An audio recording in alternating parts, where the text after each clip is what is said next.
All right, guys, here is a review for your formative that's going to be at the end of class today. I want to do a little bit of review for this topic before we get into it. We will have a summative on Monday, and it will be on all of these topics, but today's formative is on the two that have the hearts next to them. Everything dealing with square and cube roots are today. Okay, so let's go through. I'm not going to do all of the problems, but I pulled some problems from lesson 1.4 and 1.5 from the lesson quizzes that were on Envision. Again, we're not going to go through all of them, but we will go through a handful of them just so you feel comfortable doing this. One second here. All right, a cube has a volume of 125 cubic inches. So I'm looking for keywords, and I see the keywords cube, volume, and cubic inches. So all of those things have to do with cubes. So I'm going to cube root the number they give us. So cube root of 125. All right, so what that means is what times what times what equals 125. And if you use your calculator or your perfect cube chart, you know that it's 5. 5 times 5 is 25. 25 times 5 is 125. Now we're talking about length of an edge, and they give us measurement. So the answer is going to be 5 inches. Okay, because that's our unit. Okay. All right, I'm going to skip down a little bit because I want to talk about number 3. Sonia wants to sew ribbon along each side of a square pillow. If the pillow has an area of 144 square inches, how much ribbon must she buy in order to make sure she has enough? So again, I see square pillow, area, and square inches. So that tells me that I need to do the square root. Okay, so I'm going to take the square root of 144. So that means what times what equals 144. And if you did this correctly, you should have gotten 12. So that means each side is 12. Now be careful, this one is not done yet. So you got to think about a square-shaped pillow, okay? We know the outside, each side is going to be 12. And it asks us, it says, how much ribbon must she buy to have the exact amount she needs?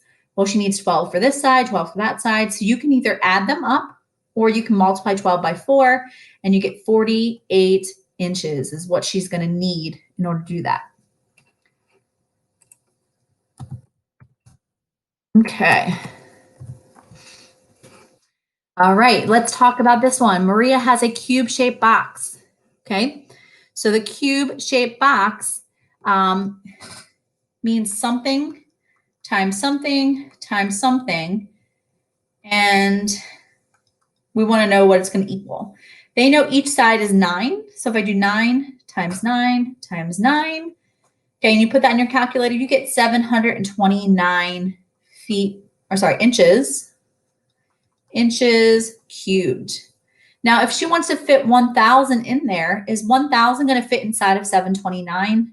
No, it is not. Okay. All right.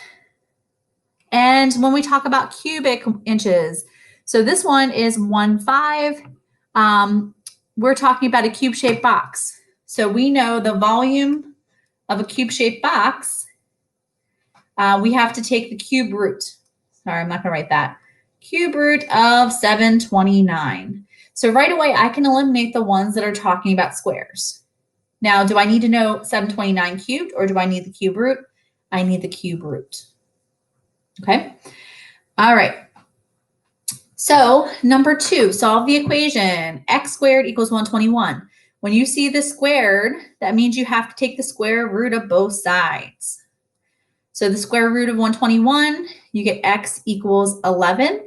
Now be careful. Square roots have 2 answers, not just one. So it's actually positive and negative 11. So you can write them out separately. You can say 11 or negative 11 on your test. So all square roots have to have 2 answers.